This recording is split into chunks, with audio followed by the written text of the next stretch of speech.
నమస్కారం ఈటీవీ న్యూస్కు స్వాగతం. ముందుగా ప్రధానాంశాలు. నౌకాదళంలోకి అధునాతన యుద్ధ నౌకలు జాతికి అంకితం చేసిన ప్రధాని మోదీ. మహాకుంభమేళా మూడో రోజు కిటకిట భారీగా తరలివచ్చిన భక్తజనం.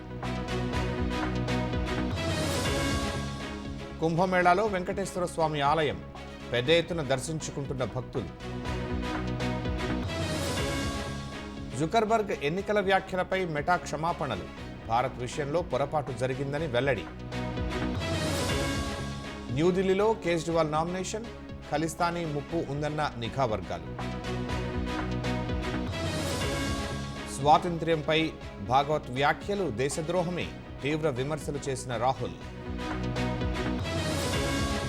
సమాజాన్ని విభజించేలా రాహుల్ వ్యాఖ్యలు, మండిపడ్డ జేపీ నడ్డా. ఐర్లాండ్తో మూడో వన్డేలో రికార్డుల మోత. భారత మహిళల క్రికెట్ జట్టు భారీ విజయం.